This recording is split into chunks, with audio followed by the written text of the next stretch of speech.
Hey guys, welcome to Chef Grace's Place. Today we're going to be making Swiss buttercream.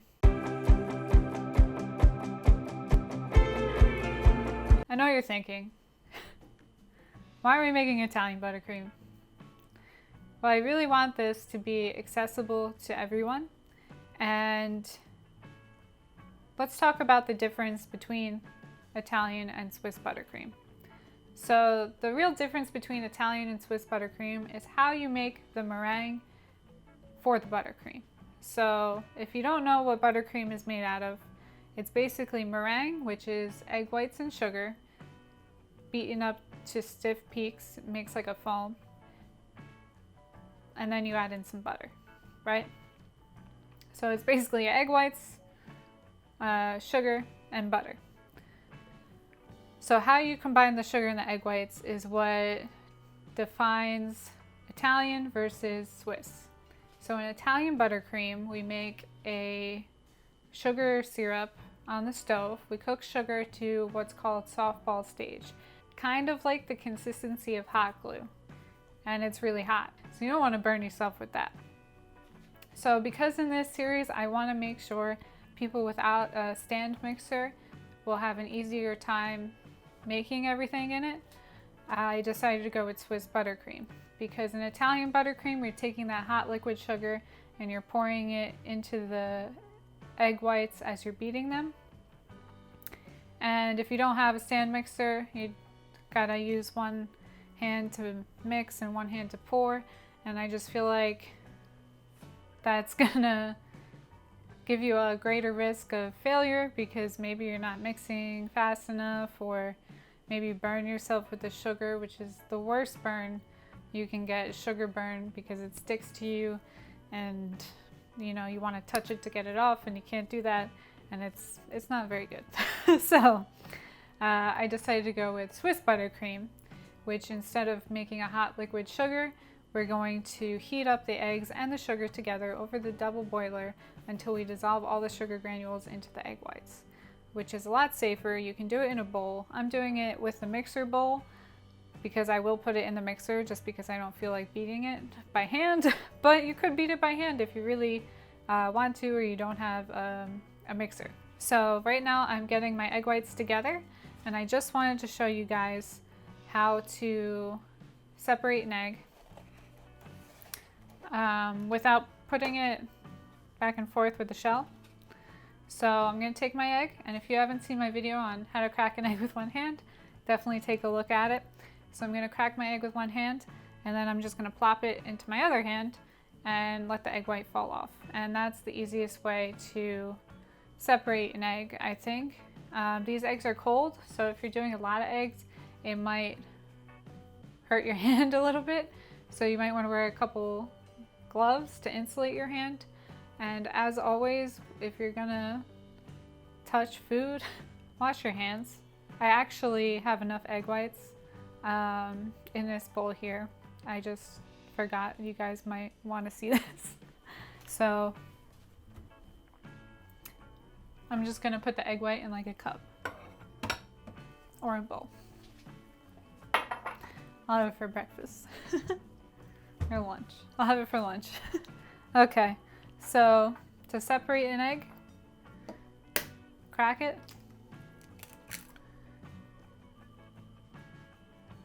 and you're just going to shake off the white. Really simple. All right, and then these are my other yolks, but because I'm going to eat this for lunch, I'm just going to put it into the bowl. Oh, and I cracked the yolk as I dropped it in. All right.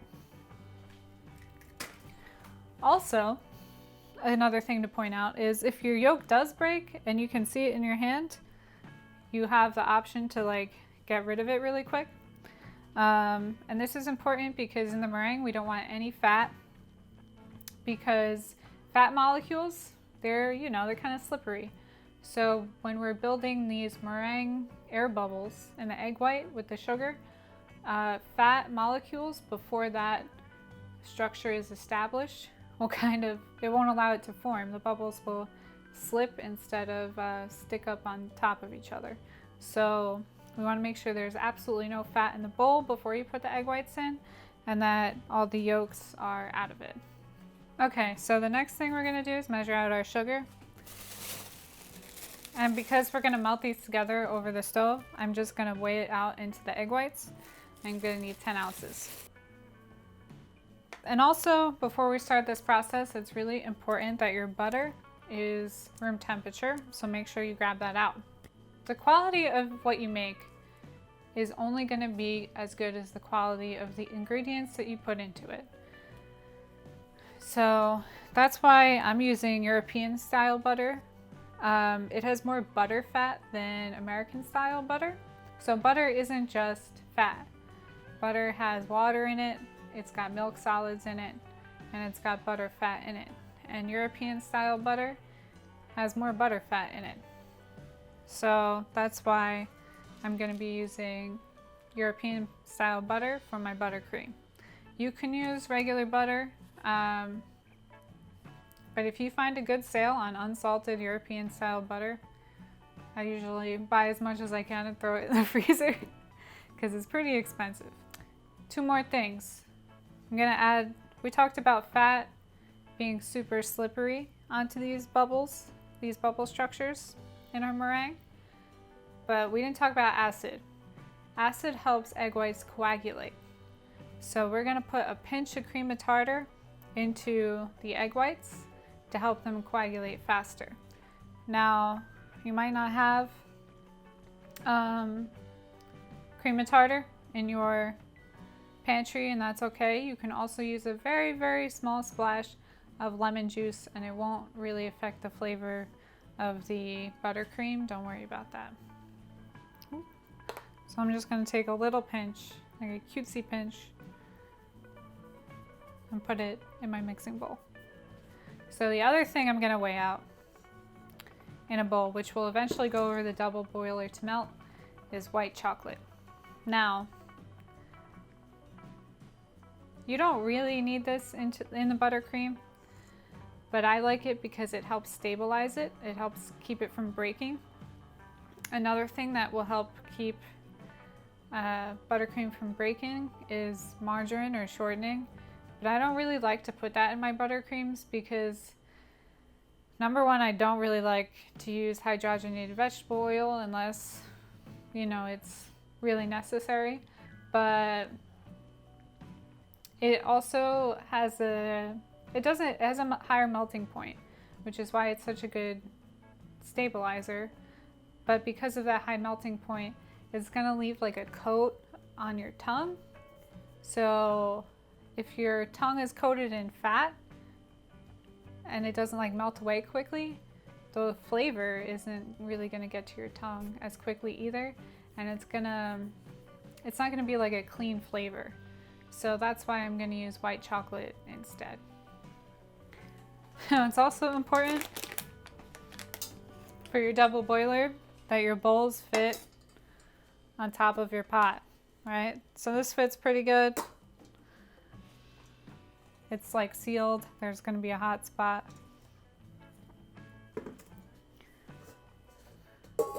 That fits pretty good. That's what we're looking for. So I need 5 ounces of chocolate. And you could also use like milk chocolate or dark chocolate. But I want to make a coffee buttercream. I'm making a chocolate cake. I have Nutella in it. I want to add a layer of bananas in there too. I think that would be really nice. And I mean, I could go death by chocolate and make it super overwhelming, but I want to add some like variety in there. So I want to make this actually coffee flavored. So that's why I'm going to use the white chocolate, and then at the end, I'm going to add in some instant coffee. So while I'm weighing this out, I'm going to turn this on to get my double boiler going.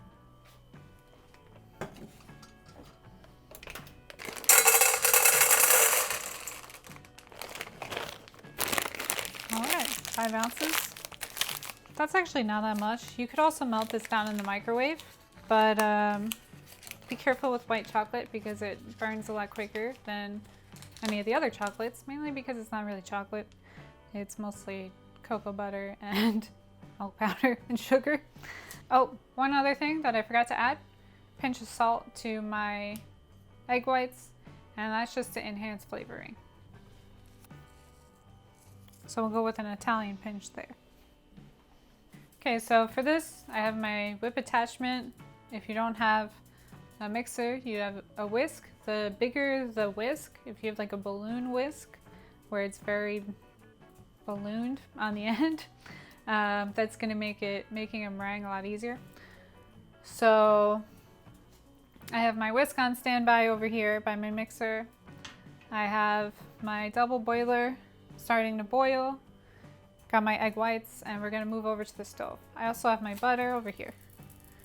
For the next step, you're gonna make sure you wash your hands because we're gonna be putting them in the egg whites. All right, so double boilers, we're trying to cook with indirect heat. So in this case, it's gonna be the steam. Especially if you have a gas stove, we don't want the flames coming up the sides, hitting the bowl. We just want the steam to cook the egg whites. So I'm gonna take my hand, which is freshly washed, turn off my heat really quick, put my egg whites on top. I'm gonna take my hand and I'm going to start dissolving my sugar in my egg whites. You might be thinking, Grace, why aren't you using a spatula?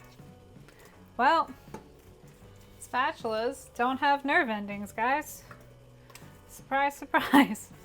So, what am I feeling for? I'm feeling that all these sugar granules get dissolved. Right? Shouldn't take that long. They should melt before you burn yourself. I'm getting there.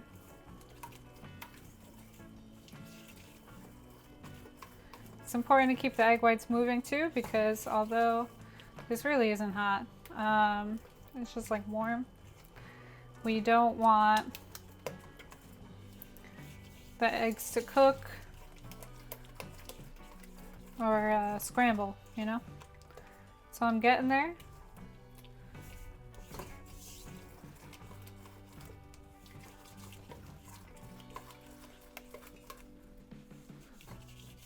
Starting to feel smooth.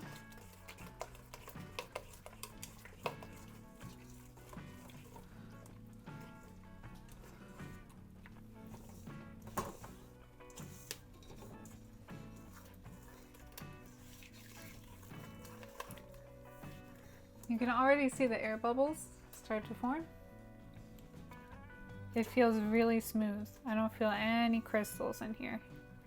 I know it kind of looks like snot, but it's gonna be some tasty snot.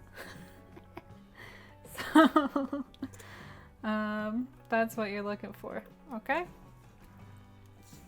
Because sometimes it's hard to tell. You can see on the sides there's a lot of air bubbles, but they kind of look like they might be sugar crystals. So that's why you really got to feel it to know for sure. All right, so I'm gonna get this in the mixer stand and away we go. Also, to multitask, put your white chocolate on that. Just gonna melt that down. Okay. So we're gonna turn our attention over here to the mixer. So I got my whip attachment and I'm just gonna turn it up to the highest level. So while that's mixing, I'm also keeping an eye on my white chocolate. So the meringue's starting to look white and shiny. So we're starting to get peaks. It's looking good. Once it gets to this point, it turns into stiff peaks fairly quickly, so you have to make sure that you're keeping your eye on it. So this isn't there yet, but I just wanted to show you guys what we're looking for. So we're looking for a stiff peak, and what that means is when you put your finger in it and you turn it upside down, it should stand straight up. Now this is soft to a medium peak because it's flopping over like that.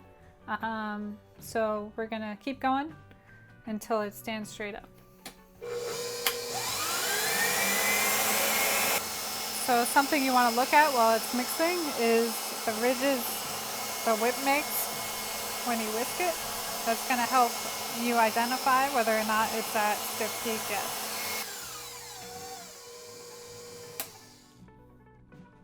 Alright, so I'm going to test it again. And that's a stiff peak. See how it's standing straight up and down? So at this point, I'm going to turn the mixer back on and I'm going to start throwing in pieces of my pound of butter. It could fall, it could break, but for the most part, if it does break, we can cool it down, it can come back together. There's a bunch of different ways to troubleshoot buttercream, but hopefully it'll just stay the way I want it to. And then once we have the butter in, we'll add in the white chocolate.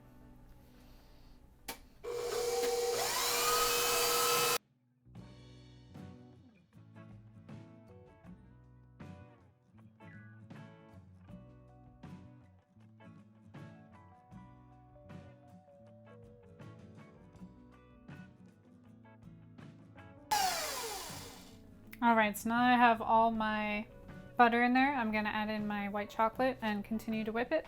So make sure your white chocolate's melted down.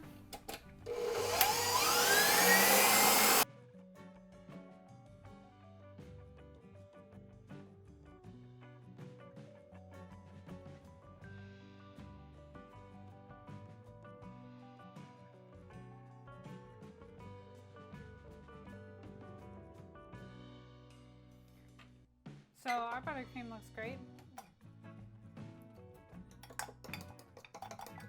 I'm going to add the coffee powder to it.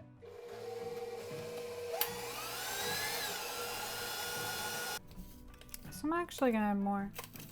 I want it to be really strong. It looks pretty good. I do have some specks from the instant coffee. I think next time I just would have dissolved that in with the sugar. Usually I make a bigger batch, and I want to make sure that if I'm going to divvy it up into different flavors, like maybe I'll have coffee and plain and French vanilla or strawberry or something. So usually when I make the base buttercream, I don't flavor it. But if you know what you're making exactly already, then just go for it. So that's how you make Swiss buttercream.